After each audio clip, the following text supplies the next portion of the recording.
죄의 열매, 죄의 열매라는 제목으로 함께 말씀을 나누도록 하겠습니다.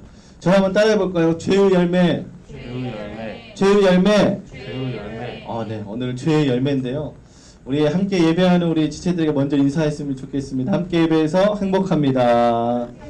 행복합니다. 행복합니다. 행복합니다. 행복합니다. 네, 감사합니다. 오늘도 함께 예배해서 너무나도 행복하고요. 우리 청소년부 예배 하나님께서 은혜를 베풀어 주셔서 이 복음에 있어서 가장 중요하고 핵심적인 내용들을 이제 조금 다루게 되었습니다. 그래서 우리가 이제 목사님의 설교를 여러분 계속 들어왔겠지만 또 지금 이 시기 때 하는 설교는 또 달라요. 왜냐하면 우리가 왜 예수님을 믿게 되었는지에 대한 분명한 좀 이렇게 답을 제시하고 있기 때문에 기억하고 이 믿음이 심겨졌을 때 분명히 열매가 맺어질 줄로 믿습니다. 아멘. 이럴 때는 보통 아멘이라고 보통 해요. 보통 그렇게 되기를 바랍니다.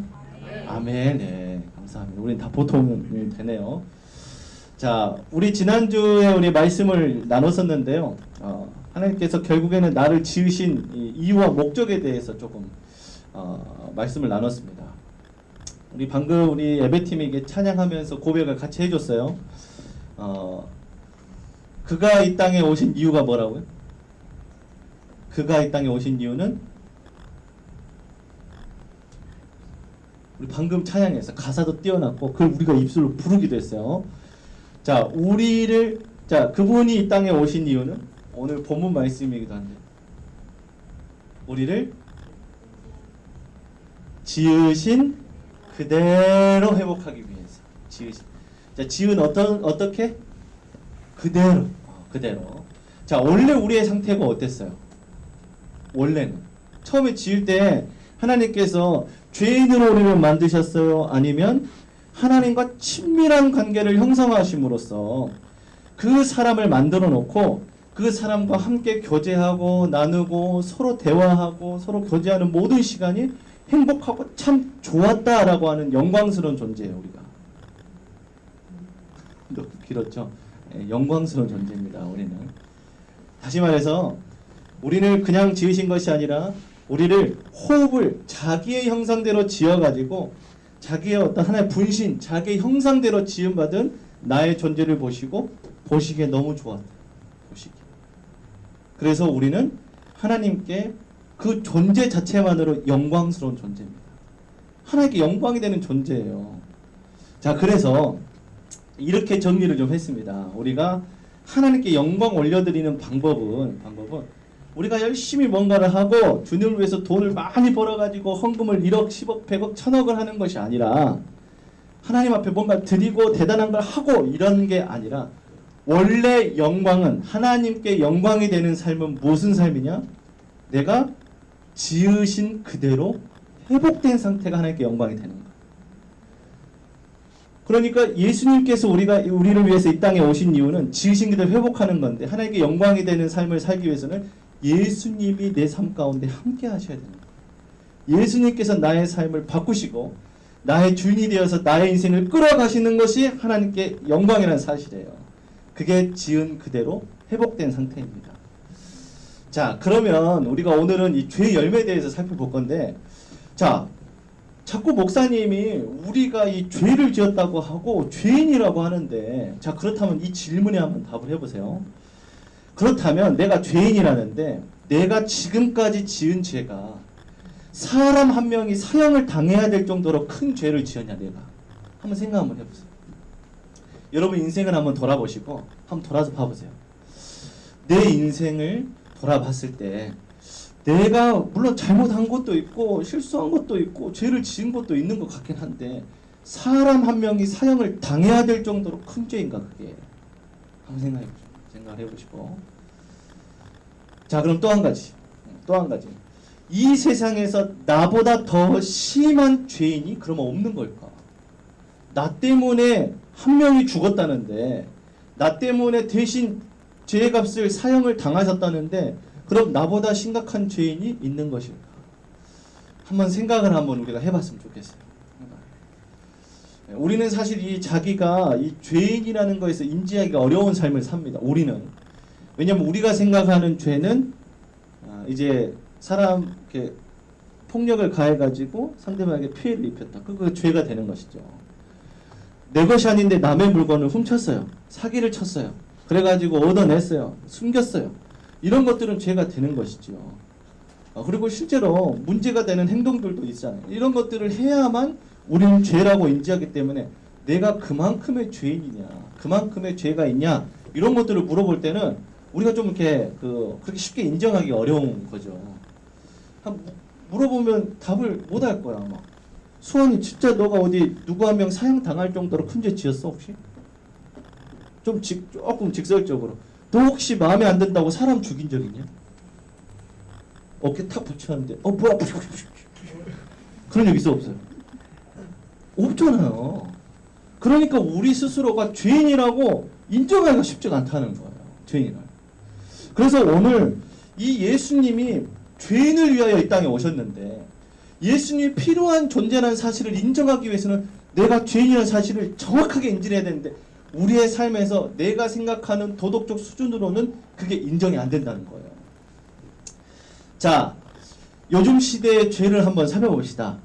제가 요즘 뉴스를 몇 개 살펴봤어요. 살펴보니까 좀 심각하더라고요. 요즘 죄가. 그러니까 우리가 거기에 비교하면 죄인이라고 인지하기 어려울 수밖에 없겠다. 이런 생각이 들어요. 자, 얼마 전에 여기서 차로 한 20분 가면 되는 동네에서 어떠한 일이 발생했어요? 위층에서 쿵쾅쿵쾅 시끄럽게 하다 보니까 밑에 있는 사람이 올라가가지고 띵동띵동 초인종을 열고 문을 딱 열어주니까 그 자리에서 사람을 죽여버린 거예요. 왜 이렇게 시끄러워? 팍팍팍 죽여버려. 심지어 그 자리에는 그 자기가 죽였던 부부의 부모님도 같이 살고 있어요.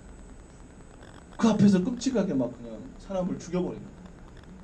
말릴 틈새도 없이 사람을 죽이는 이 끔찍한 일들이 여기서 얼마 걸리지 않는 곳에서 일어났다는 사실이에요. 그 말은 무슨 말이에요? 어디 특별한 곳에서 일어나는 사건이 아니라는 거예요. 우리 그 주변에서 근처에서 있는 거예요. 요즘 뉴스만 봐도 참 심각해요. 부모가 자녀를 죽이고. 여러분 세상에서 가장 어찌 보면 하나님의 사랑과 닮아있는 게 부모가 자녀 사랑하는 건데 부모가 자녀를 죽인대요. 죽여놓고 은폐하는 거예요.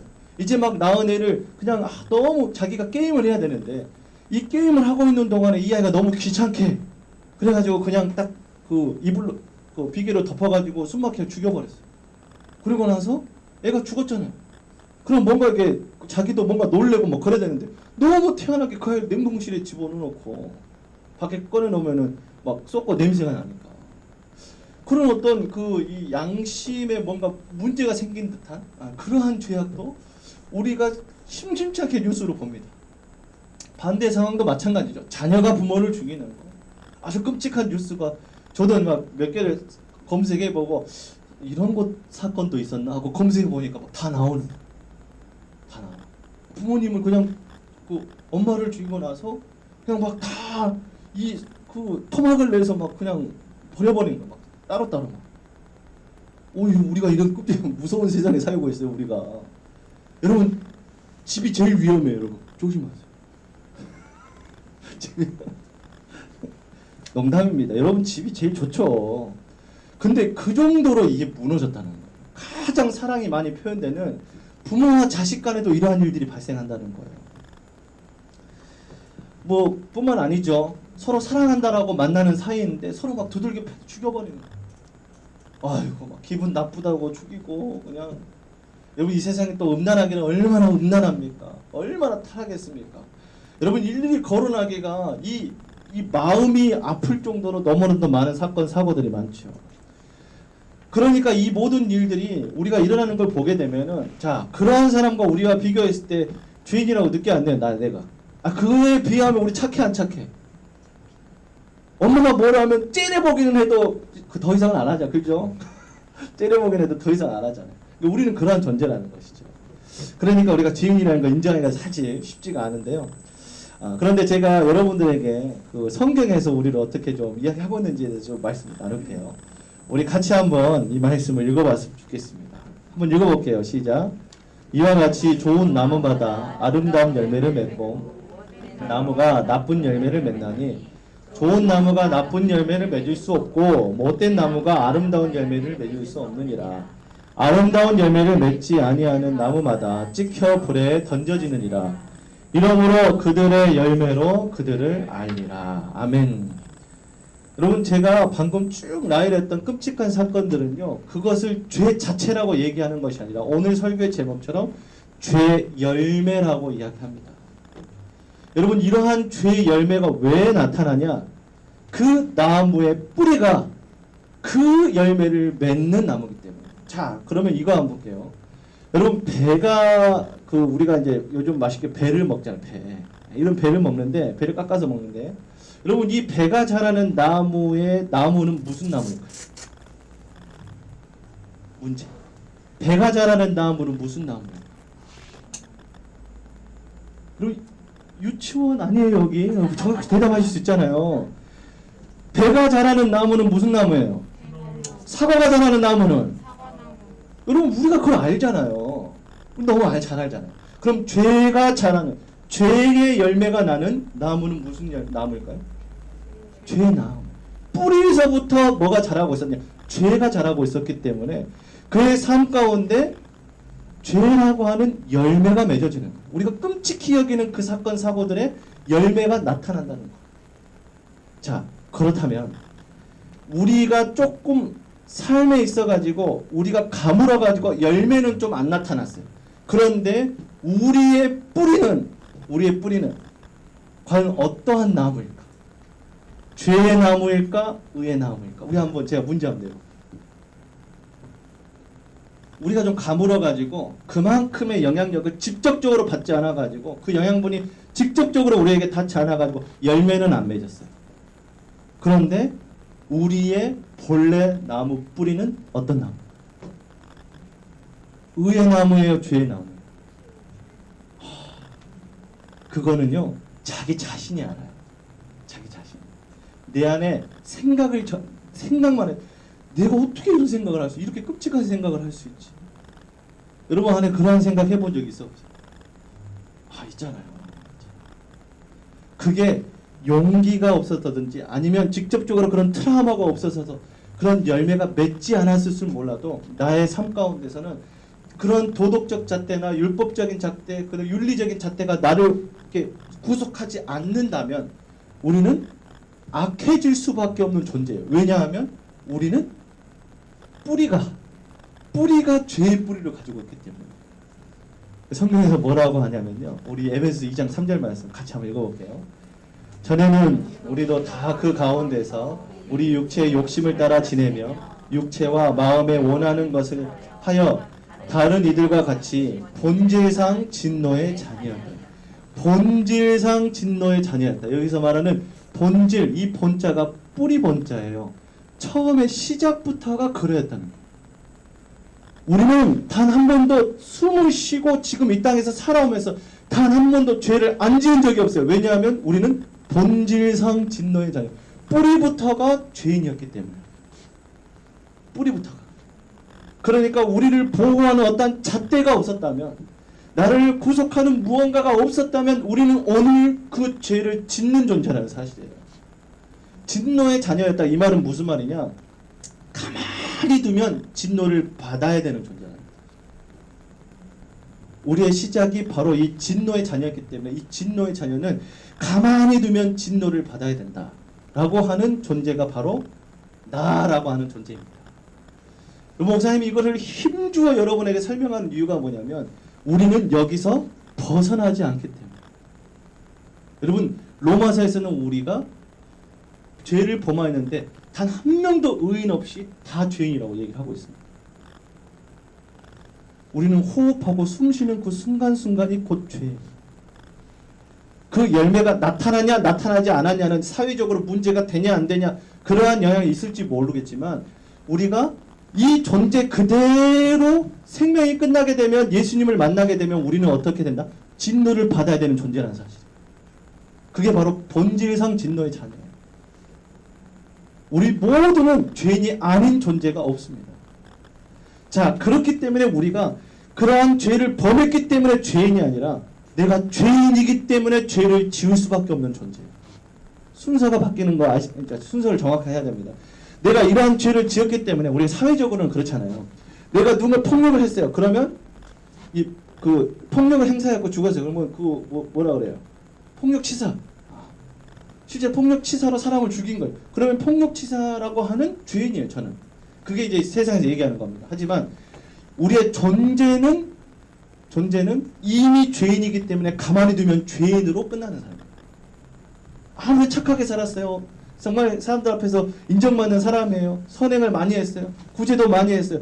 그건 사회적인 내용이고 하나님 앞에서는 다르다니까요. 하나님 앞에서. 본질상 진노의 자녀는 진노를 받아야 돼요. 아무리 착한 일을 해도. 그렇기 때문에 우리가 이 뿌리를 인정을 해야 돼요. 뿌리를. 아, 나는 죄인이구나. 뿌리를 인정해야 됩니다. 자, 그렇기 때문에 오늘 목사님이 정의하고 이제 여러분 앞에 선포하는 것은 무엇이냐? 내가 죄인이라는 사실에 대한 분명한 인정이 우리의 삶 가운데 있어야 된다는 사실입니다. 본질상 진노이자. 따라합시다. 본질상 진노의 자녀. 믿으십니까? 오늘 죄의 열매가 왜 나타나느냐? 바로 뿌리가 죄이기 때문에 죄의 열매가 나타납니다. 여러분, 우리가 단순하게 그런 큰 죄를 얘기해서 그렇지 친구 미워하고 왕따시키고 내 마음 안에서 누군가를 미워하고 또는 뭔가를 가지고 싶어하는 욕구 이런 것들을 가지고 내 안에서 생각으로 범죄하는 것들, 이 모든 것들 하나하나 우리가 다 짚고 넘어가게 되면 우리 안에 죄의 열매가 없을 수가 없습니다. 우리는 죄인이기 때문에 그 죄의 열매가 나타나요. 그 죄를 지었기 때문에 내가 죄인이 되는 게 아니라, 세상에서는 안 들키면 죄인이 아니지만 우리는 아예 존재 자체가 죄인이라고 인정을 하고 있습니다. 성경에서는. 이것이 진리로 믿는 자들에게 하나님께서 이 또 놀라운 또 예수 그리스도의 복을 허락하실 줄로 믿습니다. 자, 그렇기 때문에 오늘의 결론을 좀 내릴 수 있을 것 같습니다. 오늘의 결론, 우리가 방금 찬양을 했던 것처럼 예수님께서 이 땅에 오신 이유, 오늘 본문 말씀 누구를 위해서 이 땅에 오셨습니까? 자기 백성을 위하여 죄에서 건져내기 위해서 오셨다는 거죠. 자기 백성을 자기 죄에서 건져냈죠. 그게 바로 예수라고 하는 이름이고 하나님께서 자기의 독생자 아들 예수를 이 땅에 보내신 이유자 목적이에요. 내가 너의 뿌리를 바꾸겠다. 뿌리를. 원래 너의 뿌리가 어떠했는지 아냐? 너는 가만히 두면 의의 열매를 맺고 하나님께 영광이 되는 열매를 맺는 내가 지은 최고의 걸작품이야. 최고의 걸작품. 나는 너를 만들어 놓고 이 대단하고 퍼펙트한 존재가 너를 만들어 놓고 너의 존재를 보고 세상에서 가장 좋아했고 신나했고 좋아했어. 넌 그러한 존재로 내가 만들었어. 그런데 너가 그걸 포기하고 버리고 내가 하나님이 되겠다, 나의 영광을 위해서 살겠다 하면서 뿌리를 바꿔버린 거예요. 그러한 존재를 위해서 예수님이 이 땅에 오셨어요. 왜? 그 뿌리를 다시 바꾸기 위해서. 다시는 그 죄 가운데서 살지 않고 하나님의 영광 가운데 살게 하기 위해서, 뿌리를 바꾸시기 위해서 우리에게 이 땅에 오셨다는 사실 우리가 기억했으면 좋겠습니다. 자, 그렇기 때문에 우리가 이 한 가지를 우리가 꼭 기억해야 돼요. 예수님이 이 땅에 오신 이유가 뭐예요? 오늘 주의 열매니까 이렇게 기억하면 좋을 것 같아요. 우리의 뿌리를 바꾸기 위해서. 따라합시다. 우리의 뿌리를 바꾸기 위해서, 나의 뿌리를 바꾸기 위해서 예수님께서 오셨습니다. 믿으십니까? 아멘. 그렇기 때문에 오늘 우리에게는 누가 필요합니까? 이거 답을 해야 돼. 이거 답을 해야 돼. 그렇기 때문에 오늘 이 존재는 죄라고 하는 열매가 실제로 나타나지 않더라도 죄인인, 뿌리가 죄인인 이 존재는 누가 필요해요? 예수님이 필요해요. 예수님이. 여러분, 이 사실을 오늘 잊지 않았으면 좋겠습니다. 오늘 우리에게는 이 죄, 뿌리가 바뀌어있는 존재를 위하여 오신 예수님이 필요합니다. 예수님, 하나님께서는 우리를 그러한 존재, 이 뿌리를 바꾸시기 위해서 예수님을 보내주셨어요. 생명을 걸고. 우리를 대신하여 목숨을 버리실 정도로 그 죄를 해결하셨다. 지으신 그대로 회복시키기 위한 하나님의 놀라운 사랑, 우리가 기억했으면 좋겠습니다. 우리 시간에 같이 한번 기도하면 좋겠습니다. 같이 기도할 때 우리가 오늘 말씀을 따라서 하나님, 저는 뿌리부터가 죄인입니다. 여러분, 이 고백을 하나님께서 듣고 싶어 하세요. 왜냐하면 그러기 위해서 자신의 독생자 아들 예수를 이 땅에 보내셨기 때문에 이 마음은 누구도 헤아릴 수 없습니다. 이 아픔, 이 괴로움은 누구도 헤아릴 수 없어요. 부모가 자녀를 사랑하는 존재를 위해서 드린다, 준다, 이건 말도 안 되는 일이거든요. 그런 놀라운 사랑을 보여주셨는데 우리는 모르고 살 때가 많습니다. 아는 것 자체가 하나님의 기쁨입니다. 이 시간 함께 기도할 때 주님, 나는 뿌리부터가 죄인입니다. 뿌리부터가 하나님을 떠날 수밖에 없는 죄인입니다. 주님, 이 시간에 나를 용서하여 주시옵소서. 예수님, 나의 죄를 용서하여 주시옵소서. 예수님, 나의 뿌리를 바꿔 주시옵소서. 함께 기도하겠습니다. 하나님 아버지, 감사합니다. 이 시간에 우리의 마음 하나님 아버지, 뿌리 자체를 주님 앞에 고백하오니 하나님, 이 시간 용서하여 주시옵소서. 하나님 아버지, 우리의 열매가 무엇입니까? 하나님, 실제로 그러한 영광이 우리의 삶 가운데 있다면 우리는 그러한 열매를 맺을 수밖에 없는 뿌리 자체가 죄인입니다. 하나님 아버지, 이러한 죄인을 주님 불쌍히 여겨주시옵소서. 오늘 예수님이 땅에 오신 이유가 분명하게 나를 향하고 있음을 기억합니다. 나의 죄를 위하여 오신 주님, 나의 죄를 용서하여 주시기 위하여 오신 주님, 이 시간 나를 불쌍히 여겨주시옵소서. 이 자리에서 하나님 아버지 앞에 고백하는 수많은 죄인들의 기도를 들으시고 하나님 아버지의 기도를 통하여서 예수님의 주인이 되어주시고 뿌리를 바꾸시는, 지으신 그대로 회복하시는 놀라운 은혜를 경험하는 우리 청소년부가 되게 하여 주시옵소서. 하나님 감사합니다. 하나님, 매주마다 예수님의 필요함을 내 삶 가운데 결론 내릴 수 있는 축복 주셔서 감사합니다. 오늘 이 시간에도 주님 아버지 앞에 정직하게 인정합니다. 내 뿌리가 문제가 있는 죄인이라는 사실을 주님 앞에 정직하게 인정하오니 예수님, 이 시간에 나에게 오셔서 나의 뿌리를 바꾸시고 나의 본질을 바꾸시고 주님, 이제는 의의 열매, 하나님이 기뻐하시는 영광의 열매를 맺는 모든 존재들이 되게 하여 주시옵소서. 하나님, 매주마다 선포되어지는 복음을 우리가 그냥 흘려보내지 않게 하여 주시옵시고 캐치하고 붙잡는 역사가 우리 모든 청소년부에게 있게 하여 주시옵소서. 감사하며 예수님의 이름으로 기도합니다. 아멘. 하늘에 계신